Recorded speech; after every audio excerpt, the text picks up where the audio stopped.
MV Nashville. Demetria Kaladimos and Dan Miller with the news. Rudy Kalis sports. And Bill Hall's weather. Next on Impact 4, a night owl in tennis shoes. 54 years old. Some people think this man is crazy. You might think so too. But this running man could care less. I'm Andy Pearson. You'll meet one of Nashville's fixtures in the middle of the night. Coming up next in Impact 4.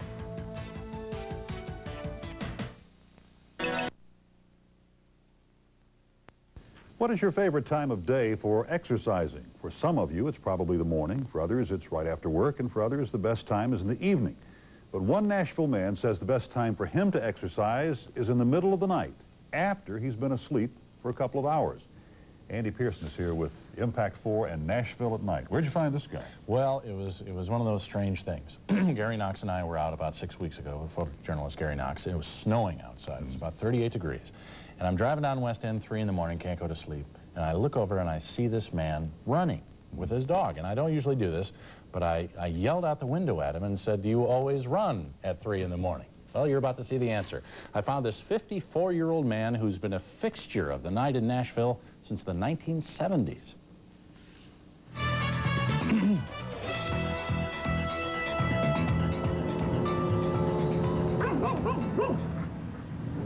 It's a time when the city neither stops nor goes, only flashes yellow. When the wind blows coldest.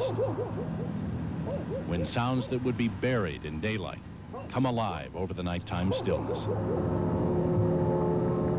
A time of day most men and beast would not claim as their own, except for a select few. Hey, 2 o'clock until 4 o'clock, that's my time. If I'm in New York, if I'm in Chicago, if I'm in Phoenix, and I've been, you know, all these places, everywhere I am at this time of the morning, I get up and I do me an hour and 25, 30 minutes.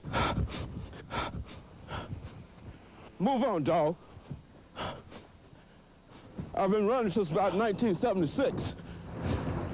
And I love to run at night because I'm the only one out here. I know nobody by name, but I know every truck and all the homeless folks and folks I yell at and wave at, and folks who are watching out for me, police, the garbage folks, the news people, everybody. He's a fixture to people who work the night shift, as reliable as time itself. No, they see me, but they really don't know who I am. Every now and then, I'll talk to one person or something, but 90% of them don't know who I am, have no idea. They only know they see me out here almost every morning, about the same time. He's the running man. His name is James Drjhaney, Dr. James Drjhaney, a professor of history at Tennessee State University. His weekly routine has been the same for 20 years. Move on, dog. I'm 54 years old. Feel like I'm 19. That's enough for me. I go to bed at 10, get up at 2, go back at 4, 15, and back up at 6. You heard right. At about 2 in the morning, when most of us are snuggled up tight, James Drjhaney and his dog Sandy get up from a sound sleep and run their route of 9.78 miles. He does it because he was once told this would be impossible. Back in 1975, my grandfather accidentally shot me in the leg with a .38 caliber pistol. Excuse me. And I was told that I would never be able to walk again unless I started to use the leg. And of course, as soon as I got out of the hospital, I started running around the yard here. And after a week of that in the yard, went down to the local high school. And after about 6 years of that, I decided to go downtown. You won't see him wearing headphones or taking his pulse. His shoes don't pump up. James Drjhaney just runs. Down West End, past Vanderbilt. Morning. Up and down the deserted streets of downtown Nashville. To the banks of the Cumberland River. Down to First. It's 9 7/8 of a mile down to the foot, all the way greeting and waving to people he's seen for nearly a third of his life. Man. How you doing this morning? Good, you? All right.